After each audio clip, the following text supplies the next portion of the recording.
இப்போ தான் அந்த ஒன்ப்ளஸ்னுடைய லான்ச் ஈவெண்ட்லேருந்து வரேன். ஒன்ப்ளஸ் என்னென்ன லான்ச் பண்ணாங்கன்னு உங்களுக்கு ஆல்ரெடி தெரிஞ்சிருக்கும். பட் இருந்தாலும் அவங்க புதுசாக லான்ச் பண்ண OnePlus 7T மொபைல் ஃபோனுடைய அறிமுக விமர்சனம், அன்பாக்சிங் மற்றும் அறிமுக விமர்சனம் மற்றும் அவங்க அந்த OnePlus டிவி லான்ச் பண்ணியிருக்காங்க பார்த்தீங்களா, புதுசாக ஒரு டிவி, அந்த டிவியை பற்றின விவரங்கள் எல்லாமே நான் உங்களுக்கு சொல்கிறேன். வணக்கம் நண்பர்களே, நான் உங்கள் கிரிதர். இந்த சேனலுக்கு நீங்கள் என்ன சப்ஸ்கிரைப் பண்ணலைன்னா இப்போ சப்ஸ்கிரைப் பண்ணிட்டு வீடியோவை தொடர்ந்து பாருங்கள். OnePlus 7T இந்த மொபைல் ஃபோனுடைய அறிமுக விமர்சனம். இந்த மொபைல் ஃபோனை பற்றி நம்ம பேசணும்னா எங்கேருந்து ஆரம்பிக்கணும்? அன்பாக்சிங்லேருந்து ஆரம்பிப்போம். பாக்ஸ் பேக்கேஜிங் எப்படி இருக்குன்னு நான் உங்களுக்கு சொல்கிறேன். பாக்ஸ் பேக்கேஜிங் ஒரு புதிய வடிவில் ரொம்ப நீளமாக அழகாக அந்த ரெட் அண்ட் பிளாக் கலர் பார்க்குறதுக்கு அட்ராக்டிவாக இருக்குது. புதிய வடிவு கிடையாதோ? இல்லைங்க, புதுசாக தாங்க இருக்குது. பாருங்கள், இவ்வளோ மாதிரி நீளமான ஒரு பாக்ஸ் வேறு எங்கேயா பார்த்துருக்கீங்களா? என்ன பார்த்துருக்கீங்களா? நீங்கள் இந்த ஓப்போ ரெனோவை பற்றி சொல்கிறீங்க. புரியுது. ஓப்போ ரெனோ நீளமாக அதே மாதிரி தான் இருந்துச்சு. கிட்டத்தட்ட அதே சைஸ் தான். மேலையும் கீழையும் பார்த்தீங்கன்னா ஒரே மாதிரி தான் இருக்குது. ரெண்டுமே ஒரே ஃபேக்ட்ரி தானே. அப்புறம் பாக்ஸில் வித்தியாசம் இல்லைன்னா இதுக்கு பட்டி பார்த்து டிங்கரிங்லாம் பண்ணி நல்லா அழகாக ரெட் கலரில் கொடுத்துருக்காங்க. இதை அப்படியே வெள்ளை கலரில் அப்படியே கொடுத்துருக்காங்க. நல்லா பண்ணியிருக்காங்க. ரெனோ பாக்ஸிங்கை விட இந்த பாக்ஸ் பேக்கேஜிங் பார்த்தீங்கன்னா எனக்கு ரொம்பவே பிடிச்சிருக்கு. சரி, பாக்ஸை பற்றி பேசினா விடுவோம். பாக்ஸுக்குள்ளே என்னென்ன இருக்குங்கிற சொல்கிறேன் உங்களுக்கு. பாக்ஸுக்குள்ளே இந்த OnePlus 7T மொபைல் ஃபோன் தவிர ஒரு பேக் கேஸ் ஒன்று கொடுத்துருக்காங்க. அப்புறம் சிம் எஜெக்டர் பின், அப்புறம் வந்து நம்ம இந்த கம்பெனியோடைய CEO பீட்லா வந்து உங்களுக்கு ஒரு லவ் லெட்டர் கொடுத்துருக்காரு. அந்த லவ் லெட்டர் நீங்கள் வாங்குற மொபைல் ஃபோனுக்கு நீங்கள் வாங்கினீங்கன்னா உங்களுக்கு ஒரு லவ் லெட்டர் எழுதியிருக்காரு. அது நீங்கள் வாசிச்சுக்கோங்க. User manual. சார்ஜர் பார்த்தீங்கன்னா இந்த தடவை வந்து OnePlus 7ல் வந்து நம்ம டேஷ் அதை நம்ம பார்த்துருந்தோம். இப்போ OnePlus 7Tல OnePlus 7 Proல இருந்த வார்ப் சார்ஜர் 30T அப்படின்னு சொல்கிறாங்க. அதோட சேர்த்து இந்த proprietary micro USB cable. Mobile ஃபோனோட டிசைன் வந்து பார்த்தீங்கன்னா ரொம்ப பெரிய ஒரு மேசிவ் இம்ப்ரூவ்மெண்ட்னு சொல்லிட முடியாது. இதுக்கு முன்னாடி வந்த எல்லா மொபைல் ஃபோன்ஸுமே OnePlus மொபைல் ஃபோன்ஸ் வந்து பார்த்தீங்கன்னா டிசைனில் ரொம்ப தரமாக இருக்கும். ப்ரீமியமான ஒரு ஃபினிஷிங், ஒரு ஃப்ராஸ்டட் கிளாஸ். அந்த கிளாஸில் வந்து ஒரு மேட் ஃபினிஷிங்கில் லைட்டாக ஒரு ஃப்ராஸ்டட் ஃபினிஷிங் இருக்குது. 2 கலர் வேரியண்ட்டில் அவைலபிளாக இருக்குது. ஃப்ராஸ்டட் சில்வர் மற்றும் கிளேஷியர் ப்ளூ. நம்மக்கிட்ட இருக்கிறது கிளேஷியர் ப்ளூ. பார்க்குறதுக்கு ஒரு உண்மையிலேயே ஒரு பிரீமியம் மொபைல் ஃபோன் யூஸ் பண்ணுற ஒரு ஃபீல் கிடைக்கும். சரி, மித்தபடிக்கு பின்னாடி இருக்கிற இந்த கேமரா பார்த்தீங்கன்னா இம்ப்ரூவ் பண்ணியிருக்காங்க. ஸோ ஒரு 3 கேமரா சிஸ்டம் கொடுத்துருக்காங்க. 3 கேமரா சிஸ்டம்மை அவங்க ஒரு சர்க்கிள்குள்ளே அரேஞ்ச் பண்ணி கொடுத்துருக்காங்க. மித்த மொபைல் ஃபோன்லாம் பார்த்தீங்கன்னா இந்த பான் பராக துப்பி போட்ட மாதிரி, மூலையில் துப்பி போட்ட மாதிரி ஒரு 3 புள்ளி வச்சுருப்பாங்க. அந்த மாதிரிலாம் கிடையாது. நீட்டான ஒரு டிசைன்.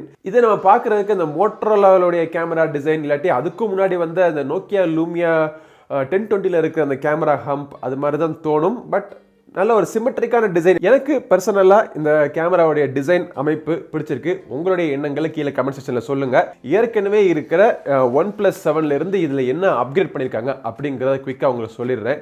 OnePlus 7உடைய விலை, ஆரம்ப விலை பார்த்தீங்கன்னா 33,000 ரூபா. டாப் எண்டோடைய விலை வந்து 38,000 ரூபா. ஸோ இந்த OnePlus 7T விலை பார்த்தீங்கன்னா ஆரம்ப விலை 38,000 ரூபா. டாப் எண்டோட விலை கூட 2,000 ரூபா. அதாவது 256GB 8GB ரேம் தான் ரெண்டுலேயுமே பார்த்தீங்கன்னா. ஆனால் டாப் எண்ட் வேரியண்ட்டில் 256GB இன்டர்னல் ஸ்டோரேஜ் கொடுத்துருக்காங்க. அதோட விலை பார்த்தீங்கன்னா 40,000 ரூபா. ஸோ விலையை பொறுத்த மட்டும் OnePlus 7ல இருந்து 7Tக்கு வந்து ஒரு அப்கிரேட்னு சொல்லிடலாம். அது தவிர வேற என்ன ஃபீச்சர்ஸ் அப்கிரேட் பண்ணிக்கான்னு சொல்லிட்டுனா அதை வந்து டிவைட் பண்ணலாம். 5 மெயின் ஃபீச்சர்ஸை டிவைட் பண்ணலாம். ஃபர்ஸ்ட் வந்து அவங்க கொடுத்துருக்கிற டிஸ்பிளே சூப்பர் AMOLED டிஸ்பிளே தான். அதுவும் இவங்க யூஸ் பண்ணியிருக்கிற AMOLED ஜென்ரேஷன் பார்த்தீங்கன்னா லேட்டஸ்ட் AMOLED ஜென்ரேஷனில் ஒரு புதிய மெட்டீரியல் யூஸ் பண்ணியிருக்கிறதா சொல்கிறாங்க.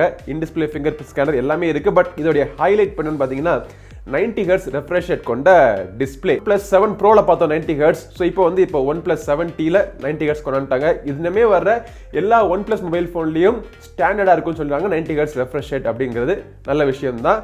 Full HD panel. அதே மாதிரி பெசல்ஸ் கொஞ்சம் தின்னாக இருக்குது. OnePlus 7 கம்பேர் பண்ணுறப்போ பெசல்ஸ் தின்னாக தான் இருக்குது. நாச் இருக்குது, ஆனால் நாச் வந்து சின்ன நாச்சாக இருக்குது. 6.55 inch full HD plus resolution கொண்ட இந்த டிஸ்பிளேயோட பிரைட்னஸ் பார்த்தீங்கன்னா 1000 nits வரைக்கும் போகும். HDR கண்டென்ட்லாம் நீங்கள் பார்க்குறப்போ 1000 nits பிரைட்னஸ் வரைக்கும் போகும் அப்படின்னு சொல்கிறாங்க. அடுத்ததாக என்ன அப்டேட்னு பார்த்தீங்கன்னா கேமரா. பின்புறத்தில் இருக்கிற இந்த 3 கேமரா பார்த்தீங்கன்னா இப்போ OnePlus 7ல இருந்து 2 கேமரா இருந்துச்சு. இப்போ OnePlus 7Tல 3 கேமரா சிஸ்டம் இருக்கு. 3 கேமரா இருக்கிறதுனால என்ன அட்வான்டேஜ்னா ஒரு 48 mega pixel main camera, quad pixel கொண்ட சோனியோட IMX586 சென்சர் அந்த 48 மெகா பிக்சல் கேமரா கொடுத்துருக்காங்க. அது தவிர ஒரு 12 மெகா பிக்சல் 2x ஜூமுக்கான ஒரு கேமரா கொடுத்திருக்காங்க. அப்புறம் 16 mega pixel wide angle lens ஒன்று கொடுத்திருக்காங்க. ஸோ 3 கேமரா கொடுத்திருக்காங்க. ஸோ கேமரா பொறுத்த மட்டும் இதுதான் ஒரு மிகப்பெரிய அப்கிரேடா இருக்கு. மற்றபடிக்கு உங்களுக்கு 4K ரெக்கார்டிங், 60 ஃப்ரேம்ஸ் per செகண்ட்ல 4K recording, electronic image stabilisation எல்லாமே இதுல இருக்கு. ஒரு சில கேமரா சாம்பிள்ஸ் மொபைல் ஃபோனை கொஞ்ச நேரம் வச்சு விளையாண்டுட்டு இருந்தேன். ஒரு சில கேமரா சாம்பிள்ஸ் எப்படி இருக்கு அப்படிங்கிறத பாருங்க. மூணாவது பெரிய அப்கிரேட் என்னன்னு பார்த்தீங்கன்னா ப்ராசஸர். இந்த ப்ராசஸர் இப்போ வந்து ஸ்னாப்டிராகன் 855 Plus கொண்டு போயிட்டாங்க. ஆக்சுவலாக இந்த ஸ்னாப்டிராகன் 855 Plus வந்து OnePlus 7 இல்லை OnePlus 7 Proல கிடைச்ச ப்ராசஸரை விட ஒரு பெட்டரான ப்ராசஸர்னு சொல்லலாம். அதே ஸ்னாப்டிராகன் 855 தான், ஆனால் ஒரே ஒரு பெரிய கோர் மட்டும் பிக் கோர் அப்படின்னு சொல்லுவாங்க. அந்த பிக் கோரை மட்டும் 2.96 GHz கிளாக் பண்ணியிருக்காங்க. மித்தபடிக்கு அதே மாதிரி இன்டிஸ்பிளே ஃபிங்கர் பிரிண்ட் சென்சர் தான் ஃபாஸ்டா இருக்கு. ஃபேஸ் அன்லாக்கும் ஃபாஸ்டா இருக்கு. டால்பி ஸ்டீரியோ ஸ்பீக்கர்ஸ் கொடுத்துருக்காங்க. ஹார்ட்வேரை பொறுத்த மட்டும் இது ஒரு மிகப்பெரிய அப்கிரேட். 2 சைட்லையும் டாப்லையும் கீழ்லையும் பார்த்தீங்கன்னா ஸ்டீரியோ ஸ்பீக்கர்ஸ் இருக்கு. நாலாவதா நம்ம பார்க்க வேண்டியது பேட்டரி. OnePlus 7ல இருந்து OnePlus 7T பார்த்தீங்கன்னா அதே 3800 mAh பேட்டரி தான். ஆனால் அந்த பேட்டரியை சார்ஜ் பண்றதுக்கு பவர்ஃபுல் சார்ஜர், டேஷ் சார்ஜரை விட அப்கிரேட் பண்ணி உங்களுக்கு வார்ப் சார்ஜரையும் பாக்ஸில் கொடுத்துட்டாங்க. ஃபைனலா சொல்ல வேண்டிய மிகப்பெரிய அப்கிரேட் என்னன்னு பார்த்தீங்கன்னா இந்த மொபைல் ஃபோனில் உங்களுக்கு out of the box Android 10 உங்களுக்கு கிடைக்குது. ஆக்சுவலா உலகத்திலேயே பார்த்தீங்கன்னா பிக்சலை விட முந்திக்கிட்டாங்க அவங்க. ஆனால் கொஞ்சம் அவசரப்பட்டாங்களோ அப்படின்னு தோணுது. ஏன்னா கொஞ்சம் யூஸ் பண்ணி பார்த்தாலே ஒரு சில பக்ஸ்லாம் தெரிஞ்சிச்சு, டக்குன்னு கிராஷ்லாம் ஆகுது. ஸோ ஆனால் OnePlus பொறுத்த மட்டும் எனக்கு எந்த கவலையும் பட மாட்டேன். சீக்கிரமாக எல்லா பக்ஸையும் ஃபிக்ஸ் பண்ணுவாங்கிற நம்பிக்கை எனக்கு முழுசாக இருக்குது. Android 10 மட்டும் கிடையாது, ஆக்சிஜன் ஓஎஸ்லையுமே பார்த்தீங்கன்னா நிறைய ஃபீச்சர்ஸ் அவங்க ஆட் பண்ணிக்கிட்டே தான் இருக்காங்க. அது வந்து இந்த OnePlus 7Tக்கு மட்டும் கிடையாது. ஏற்கனவே நீங்கள் OnePlus மொபைல் ஃபோன்ஸ் வேறு ஏதாவது வச்சிருந்தீங்கன்னா கூட அது கூட அவங்க தொடர்ந்து இந்த ஆக்சிஜன் அப்டேட்ஸ் கொடுத்துட்டே இருக்காங்க. ஸோ இந்த மொபைல் ஃபோனில் குறிப்பாக வந்து எனக்கு பிடிச்ச ஒரு ஃபீச்சர் என்னன்னா ஒர்க் அண்ட் ஹோம் ப்ரொஃபைல் அப்படின்னு ஒரு ஃபீச்சர் வச்சிருக்காங்க. இந்த ஃபீச்சர்னால என்னன்னா நீங்கள் ஆஃபீஸில் இருந்தீங்க அப்படின்னா ஆஃபீஸ்க்கு தேவைப்படுற அப்ளிகேஷன்லேருந்து மட்டும் நோட்டிஃபிகேஷன் வரும். ஆனா இந்த ஃபீச்சர் நான் பார்க்கல. அநேகமா ஒரு அப்டேட் மூலமா அந்த ஃபீச்சரும் இதுல வந்துரும் நான் நினைக்கிறேன். இந்த OnePlus 7T மொபைல் போன்ல இருந்து உங்களுக்கு கிளவுட் ஸ்டோரேஜ் 5GB OnePlus உடைய கிளவுட் ஸ்டோரேஜ் கொடுக்குறாங்க. முதல் வருஷத்துக்கு மட்டும் எக்ஸ்ட்ரா 50GB கொடுக்குறாங்க. அந்த முதல் வருஷம் முடிஞ்சதுக்கு அப்புறம் 50GB வாங்குறதுக்கு எவ்வளவு விலை அப்படின்னு நமக்கு இப்போதைக்கு தெரியல. மத்தபடி ஓஎஸ்ல நீங்க கஸ்டமைஸ் பண்றதுக்கு நிறைய ஆப்ஷன்ஸ் கொடுத்திருக்காங்க. கஸ்டமைஸ் பண்றதுக்குனே ஒரு தனி பேஜ் கொடுத்திருக்காங்க. UI theme, icon pack, font, இந்த மாதிரி பல விஷயங்களை கஸ்டமைஸ் பண்றதுக்கு ஒரு தனி செக்ஷன் இருக்கு. அப்புறம் Zen மோட் பாத்தீங்களா, அந்த Zen மோட் வந்து 20 மினிட்ஸ் இருந்துச்சு. அது எக்ஸ்டெண்டட் Zen மோட் மாதிரி நீங்க 1 hour வரைக்கும் நீங்க எக்ஸ்டெண்ட் பண்ணிக்கிற மாதிரி பல ஆப்ஷன்ஸ் எல்லாம் கொடுத்திருக்காங்க. பட் இதெல்லாம் வந்து உங்களுக்கு OnePlus 7 இல்லாட்டி OnePlus 7 Proக்குமே சீக்கிரமே வந்துகிட்டு இருக்குன்னு கேள்விப்பட்டேன்.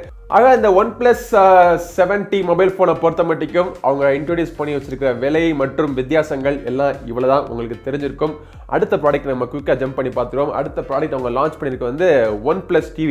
இவங்க OnePlus TV அனௌன்ஸ் பண்ண நாள்ல இருந்து எனக்கு தெரிஞ்சு போயிடுச்சு இவங்க வந்து பட்ஜெட் செக்மெண்ட்ல டிவி லான்ச் பண்ண போறது கிடையாது. இது வந்து பிரீமியம் செக்மெண்ட்டுக்கான டிவி. இன்னைக்கு ஒரு QLED டிவி, சாம்சங்ல இருந்து ஒரு QLED டிவியோ இல்ல சோனில இருந்து A9 இல்லாட்டி ஒரு A8 OLED டிவியோ நீங்க வாங்கணும்னு நினைச்சீங்கன்னா மினிமம் நீங்க செலவு பண்ண வேண்டியது 1.5 லட்ச ரூபாயில இருந்து 3 லட்ச ரூபாய், 10 லட்ச ரூபாய் வரைக்கும் நீங்க செலவு பண்ணி நீங்க டாப் அண்ட் டிவி வாங்கலாம். ஸோ அந்த ஒரு மார்க்கெட்டை கம்பீட் பண்ணுறதுக்காகவே அவங்க OnePlus TV லான்ச் பண்ணியிருக்காங்க. ஷியோமியோட MI டிவியோ இல்லை பட்ஜெட் செக்மெண்ட்டில் பார்க்குற மித்த டிவியோ கம்பீட் பண்ணுறதுக்காக அவங்க லான்ச் பண்ணல. ப்ரீமியம் செக்மெண்ட்டுக்காக அவங்க லான்ச் பண்ணியிருக்காங்க. இது வந்து QLED பேனல். QLED பேனல் அப்படிங்கிறது வந்து குவாண்டம் LED பேனல். பேக்கில் வந்து உங்களுக்கு LED லைட் வச்சுருப்பாங்க. ஃப்ரண்ட்ல வந்து LCD டிஸ்பிளே இருக்கும். ஆனால் அந்த இரண்டுக்கு நடுவில் குவாண்டம் டாட்ஸ் மாதிரி ஒரு அரே வச்சிருக்காங்க. இந்த குவாண்டம் டாட்ஸ்ல இருந்து லைட் படுறப்போ உங்களுக்கு விதவிதமான கலர் மாதிரி அந்த கலர்லாம் பார்த்தீங்கன்னா ரொம்ப பிரைட்டா LCD டிஸ்பிளேல தெரியும். அதான் அந்த QLED டிஸ்பிளேயோட டெக்னாலஜி. 2 வேரியன்ட் லான்ச் பண்ணிருக்காங்க. இரண்டுமே பார்த்தீங்கன்னா 55 இன்ச் டிவி. இந்த 2 டிவிக்கான வித்தியாசம் என்னன்னு பார்த்தீங்கன்னா ஸ்பீக்கர்ல கொண்டு வந்திருக்காங்க. இந்த டாப் எண்ட் வேரியன்டோட ஸ்பீக்கர்ல பார்த்தீங்கன்னா ஆக்சுவலா இரண்டுமே பார்த்தீங்கன்னா 50 வாட் ஸ்பீக்கர் தான். ஆனால் இந்த டாப் எண்ட்ல வந்து 8 ஸ்பீக்கர்ஸ் இருக்கு. அதே அந்த ஸ்பீக்கர் வந்து சவுண்ட் பார் அப்படின்னு சொல்றாங்க. அந்த சவுண்ட் பார் வந்து நீங்க டிவி ஆன் பண்ணோடனே அப்படியே அழகா அப்படியே கீழே அப்படியே வருது. ஒரு பாப்அப் கேமரா மாதிரி பாப் டவுன் ஸ்பீக்கர் மாதிரி அவங்க கொண்டு வந்திருக்காங்க. ஆனால் இந்த பேஸ் வேரியன்ட் இருக்கு பாத்தீங்களா, Q1, அதாவது Q1 மற்றும் Q1 Proன்னு சொல்றாங்க. அந்த Q1 வந்து பேஸ் வேரியன்ட். அதுல வந்து 50 வாட் ஸ்பீக்கர் தான். ஆனால் அந்த சவுண்ட் பார் முன்னாடிலாம் வராது, அப்படியே ஸ்லைடிங்லாம் வராது, நார்மலா இருக்கும். மித்தபடிக்கு இந்த இரண்டுக்குமே வந்து ஒரு வித்தியாசமும் கிடையாது. அந்த சவுண்ட் பார்க்காகவே 30,000 ரூபாய் ஜாஸ்தி. அது வந்து நியாயமா இல்லையான்னு எனக்கு தெரியல. ஏன்னா ஃபுல்லாக யூஸ் பண்ணி பார்க்கல. நான் பார்த்த மட்டுக்கும் நான் சொல்கிறேன் உங்களுக்கு. இதில் இன்னொரு மிகப்பெரிய ஒரு ரெவல்யூஷன் கொண்டு வந்திருக்காங்க. அது வந்து இந்த ரிமோட் கண்ட்ரோல் பார்த்தீங்கன்னா ரொம்ப சிறுசா. ஆக்சுவலாக ரிமோட் கண்ட்ரோல் மாதிரியே தெரியல. இந்த மாதிரி ரிமோட் கண்ட்ரோல் பார்த்ததே கிடையாது. ஏன்னா இது வந்து பேட்டரி பவர் ரிமோட் கிடையாது. Rechargeable battery, USB type C போட்டும்னா நீங்கள் ரீசார்ஜ் பண்ணிக்கலாம். இதை தவிர அந்த டிவியை வந்து நீங்கள் உங்கள் மொபைல் ஃபோன்ல இருந்து கண்ட்ரோல் பண்ணலாம். ஐஆர் பிளாஸ்டர்லாம் கிடையாது. கனெக்ட் பண்ணிட்டோன்னே வைஃபைல இருந்து கனெக்ட் பண்ணிட்ட உடனே ரெண்டுத்துக்கும் அந்த டிவிக்கும் அந்த ஒரு மொபைல் ஃபோனுக்கும் ஒரு பிரிட்ஜ் கனெக்ட் பண்ணதுக்கு அப்புறமே OnePlus கனெக்ட் அப்படிங்கிற ஒரு அப்ளிகேஷன் இருக்கு. அந்த அப்ளிகேஷன் மூலமா நீங்க டிவியில் இருக்கிற எல்லா ஃபீச்சரும் நீங்க நேவிகேட் பண்ணலாம். பட் ஃபீச்சர் என்ன சொல்லாலும் டிசைன் பார்க்கறதுக்கு நல்லா பிரீமியமா இருக்கு. மெட்டல் பாடியில பண்ணிருக்காங்க, அருமையா இருக்கு பார்க்கறதுக்கு. விலை தான் அதிகமா இருக்கு. பின்னாடி பார்த்தீங்கன்னா அந்த கார்பன் ஃபைபர் ஃபினிஷ்லாம், அந்த பின்னாடியும் ஒரு டிவியோட பின்புறத்துலையும் பார்த்தீங்கன்னா வயர்லாம் வெளியே வர்றது தெரியாமல் இருக்கிறதுக்காக அந்த வயரை மூடி வைக்கிற ஒரு இடம், அந்த ஸ்டாண்டோடைய டிசைன் எல்லாமே எனக்கு ரொம்பவே பிடிச்சிருக்கு. இன்னொரு விஷயம், ஃபார் ஃபீல்டு கம்யூனிகேஷன் டெக்னாலஜி மூலமாக கூகுள் அசிஸ்டண்ட்டோ இல்லை அமேசான் எக்கோவோ அந்த ரிமோட் கண்ட்ரோல் அதுலேயும் கூகுள் அசிஸ்டன்ட் சப்போர்ட் இருக்குது. பட் ரிமோட் கண்ட்ரோல் தாண்டி டிவியோட நீங்கள் டேரெக்டாக நீங்கள் பேசி அதோடைய கூகுள் அசிஸ்டன்ஸ்லாம் நீங்கள் கண்ட்ரோல் பண்ணுற மாதிரி ஃபீச்சர்லாம் கொண்டு வந்திருக்காங்க இந்த டிவியில். பட் இந்த டிவியோட விலை பார்த்தீங்கன்னா ஆரம்ப விலை 70,000 ரூபா, டாப் எண்ட் வேரியண்டோட விலை வந்து 1,00,000 ரூபா. ஸோ இந்த விலைக்கு இந்த டிவி ஒர்த்தா இல்லையா அப்படின்னு நான் இப்போ முடிவு பண்ணலை. ஏன்னா டிவியை வந்து பார்த்ததுக்கு அப்புறம் தான் எந்த முடிவும் பண்ண முடியும். வெறும் ஸ்பெசிஃபிகேஷன்ஸ் மற்றும் ப்ரைஸை மட்டும் வச்சு இந்த டிவி நல்லா இருக்கும் நல்லா இல்லைன்னு நம்ம சொல்லிட முடியாது. இது வரைக்கும் இந்த செக்மெண்ட்டை ஆட்சி புரிஞ்சுட்டு இருந்தவங்க வந்து சோனி, எல்ஜி, பேனசானிக், சாம்சங் இந்த மாதிரி டாப் எண்ட் கம்பெனிஸ்லாம். அந்த கம்பெனில இருந்து பட்ஜெட் செக்மெண்ட்லாம் இருக்கு. ஆனால் பிரீமியம் செக்மெண்ட்டுக்கான காம்படிஷன் இது வரைக்கும் யாரும் கொடுக்கல. OnePlus கொடுக்குறாங்க. டஃப் கொடுப்பாங்களா இல்லையா அப்படிங்கறத நம்ம பொறுத்து இருந்தா பார்க்கணும். ஸோ OnePlus 7T மற்றும் OnePlus டிவி டி ஓகே ஒரே டிடியா இருக்கு. டீமயமான இந்த வீடியோவை உங்களுக்கு பிடிச்சிருக்கும்னு நினைக்கிறேன். அடுத்த வீடியோல உங்களை மீண்டும் சந்திக்கும் வரை உங்களிடமிருந்து விடைபெறுவது உங்கள் நண்பன் கிரிதர். வாழ்க தமிழ், வளர்க பாரதம். நன்றி, வணக்கம்.